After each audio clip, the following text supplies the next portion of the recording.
Hey guys. Happy Sunday. So Mr. Huff and I just got back from a Christmas parade, and it was really something special. So this was not the kind of parade we're used to. It was very circusy. We had stilt walkers and acrobats and really cool. So we've shot all kinds of footage to share with you guys next week. But this week, we're going to be sharing a couple other events that we've attended. And one of those, we went to an Abbey. This was an Abbey ruin, and they were having a Christmas event. And it was just really, really beautiful. So we shot footage to share that with you. And then we also went to the illumination of downtown and got all kinds of beautiful Christmas lights that we wanted to share. So that'll be in this week's video. Also, we've been very busy in the kitchen trying to get ready for when the kids are coming for Christmas. So just anything I could do to get ahead. Now this week I decided to make all of my homemade hot cocoa mixes. And at this point there are 4 different flavors that I make because I think over the years everybody has kind of developed their own favorites. So I thought I would take you along for part of that and show you how to make my mocha hot cocoa because it's a very easy and very giftable recipe.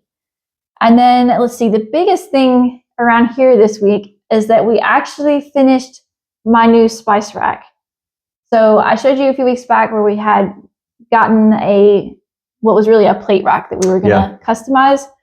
And I didn't think this was something we were going to be tackling until the new year because we just have plenty on our plates and we were still looking for some of the materials that we were going to need to make it. But Mr. Huff had some lucky thrift finds this week. So we decided to go ahead and tackle that project. And I'm really glad that we did because it's everything that I had hoped it would be. Truly my dream spice rack, I think. Yeah, she's over the moon for it. Yeah, so I've already been in the kitchen cooking and baking since we hung it. And yeah, it makes a big difference. I'm not having to dig around on my hands and knees in a dark cabinet for my spices anymore. So everything is out and accessible. So very excited to share that with you guys this week. And then let's see, we also had a really good deal at the grocery store this week. So I have shared in the past how a lot of the French grocery stores have stamp programs that are sort of reminiscent of what we had in the US back in like the 1950s and 1960s, I think was kind of the heyday. And 70s even. Yeah. So I've really always thought it was a shame that that went away in the US, but it is very much alive and well here. And so sometimes the promotion is something that I'm very into and I want to participate in. Other times this may be something that I'm not as interested in, but it's always for really, really good quality products. So I've been very impressed with it. And this month, the main focus was on pots and pans. Now, it's not really something I was needing, but it did include these. So they had silicone stirring spoons and spatulas. And these are the really good ones that have sort of like the metal frame inside of them that makes them very sturdy. So I love using silicone stuff in the kitchen, and I was thrilled to be able to pick these up with the stamp program. Yeah, you can never have too many spatulas. No, especially when you do as much baking and cooking as I do. It's always good to have several handy. So I thought that was a great deal this week. So are you ready to show them all of the spice rack and the recipes and everything else we've been up to? Let's do it. All right. Okay, so a bit of a kitchen spice rack update. So a couple weeks ago, I showed you that we had purchased this unit here with the intention of turning it into a custom spice rack. Now, the first step was just to get it hung on the wall and to test fit my spices so that we could figure out the proper height for the 2 additional shelves that we're going to be adding. So Mr. Huff got this hung a couple days ago, and I've moved in all of my spices. And already this is a major improvement because prior to this, all of my working spices were just tucked in a cupboard underneath the kitchen island. So these are much more accessible. It's going to be very easy to quickly grab what I need while I'm working. Okay, so let me show you. One upgrade we've already made to the shelf was to add a riser to this lower shelf. So we had some material in the barn that he was able to use to create a riser. And that's working really well because now I have 2 tiers of spices on this first shelf, and it's very easy to see the labels on everything. So I'm going to be able to quickly grab whatever I need when I'm working. So we've got that. And one thing that I'm really liking about this setup is that here are my warming spices on this end. And I was able to organize them so that I have both the whole and the ground version of each spice kind of directly above and below each other. So here is whole nutmeg. There's some of the nutmeg that I've ground. Whole cloves, ground cloves. Whole allspice, ground allspice. Cinnamon sticks, and then ground cinnamon. So this is going to be just a major game changer for me. Now you can see that there's plenty of space to add in 2 more shelves. So that's going to be the next step in getting this sorted out. Okay, so to customize our spice rack, we're going to need some melamine for the shelves and then a couple rods to go in front of the shelves to hold everything in. Now, instead of going to the hardware store and paying retail for all of that, Mr. Huff did a little creative thrifting this week when we were out. So here's what we're going to do. He purchased this underbed storage box, and it's got 2 long sides. So he plans to take this apart and use the material to create the shelves.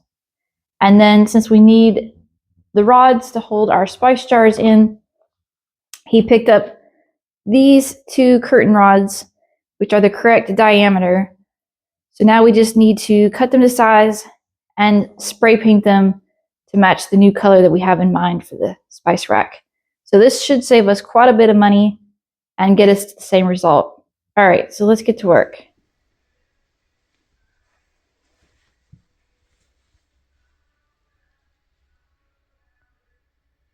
Okay guys, check it out. We made some major progress in the kitchen this week. So Mr. Huff finished building out my new spice cabinet. So it started out as an IKEA plate rack, and we added the 2 shelves and some additional rods, and he painted out all of the rods to this antique bronze that we've been using throughout the house. And I just think it looks great, and the spacing between the shelves is perfect. It's very easy for me to get my spices in and out of the rack. So we ended up organizing this just the same way that I had my spices organized in the cabinet. So I like to organize my spices by what I think of as spice families. So this is my most used stuff here. Things like taco seasoning, Italian seasoning, chili powder, poultry seasoning, that kind of stuff. Over here, I have all of my warming spices, so things like cinnamon, allspice, and cloves. This second shelf is dedicated entirely to herbs. And then my herb collection carries on to the third shelf. So I have some here on this end. And then over here, I have all of my spices that bring heat. So various peppers, ginger, cumin, stuff like that. This shelf has things like my pumpkin pie spice, apple pie spice, gingerbread spice. So all of my sort of different spice blends that I use for specific things, a lot of seasonal stuff. And then up here is my less frequently used things. So you can see I still have some room for growth on the rack, which is great. And we totaled this up, and we're able to do this for a total of €31, which I think is fantastic. We certainly could not have built something from scratch at that price, and we would have spent way, way more than that if we had bought something that was intended for this purpose. So just to remind you where we came from, this is the spice rack that we inherited with the house. So you can see I have gained quite a bit of additional storage.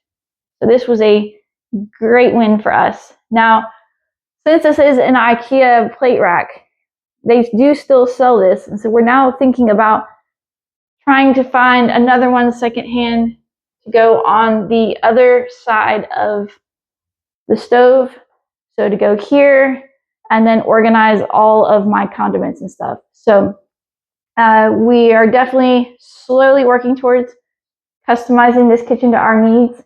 We're not interested in doing some big, expensive renovation. So we're just going to continue to make these small tweaks over time and get this kitchen functioning as well as it can for us.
Okay, so since the kids are coming for Christmas, I have been doing all sorts of kitchen prep to get ready. And one of my projects this week has been restocking all of our different flavors of hot cocoa. So we have a classic hot cocoa mix, gingerbread spice. This one is brand new, peppermint. And then the fourth variety that we're going to be making together today is my mocha hot cocoa. So basically, everybody in the family has a different flavor preference. So when we know that everyone's going to be home, I just go ahead and make all of them. So let me show you how easy it is to make my mocha hot cocoa. Okay, so we're going to start with powdered sugar. And as usual, I will include a link to all of these recipes so you don't have to worry about the quantities while we're working on this together. Okay, so we're going to measure our powdered sugar. Now, I have designed all of these hot cocoa mixes to be made with milk. So you can use whatever type of milk you want to use when you're ready to make some, whether that's a cow's milk, almond milk, whatever your preference is, these mixes will work with it.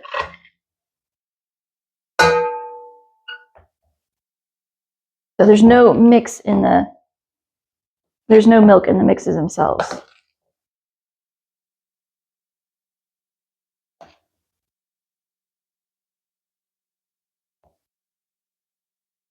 Okay, there's our powdered sugar. Next, we're going to add cocoa. Now, you can use natural unsweetened cocoa in this, or you can use Dutch processed. My preference is to use Dutch processed cocoa simply because it has a deeper chocolate flavor. You can see how dark it is. This is a really good cocoa.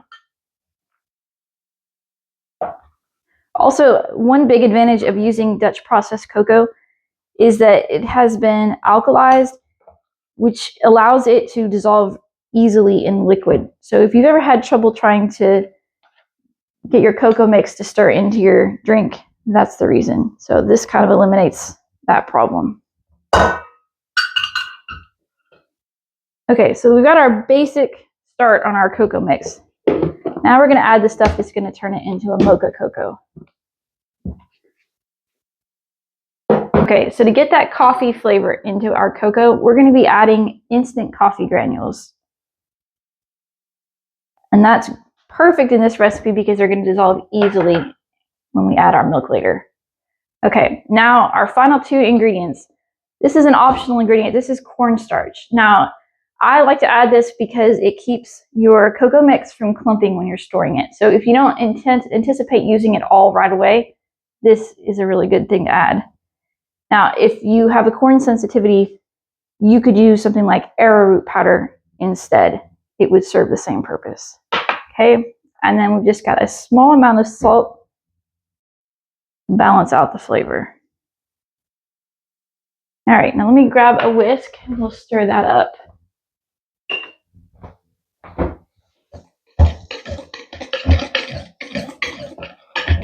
So this is really a very fast kitchen project.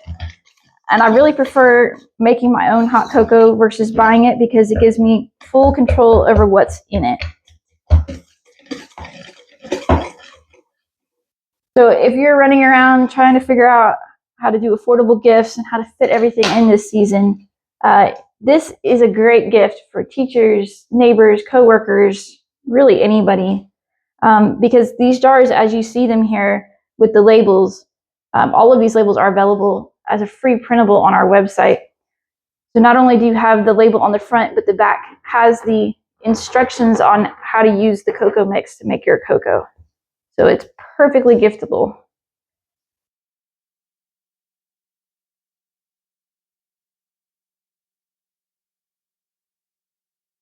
Okay, and I just had a few clumps in my powdered sugar, so I'm just breaking those up by hand. Rinse my hands and then we'll get that jarred up.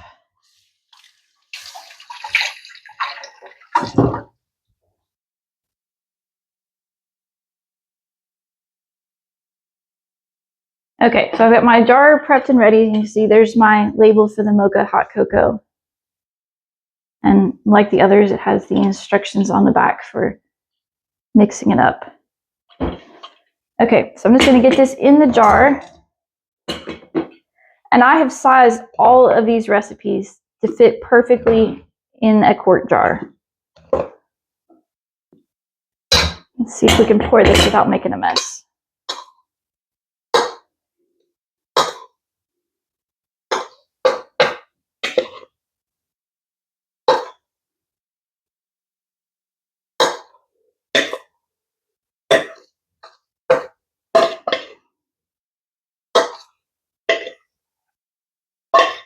Almost got it.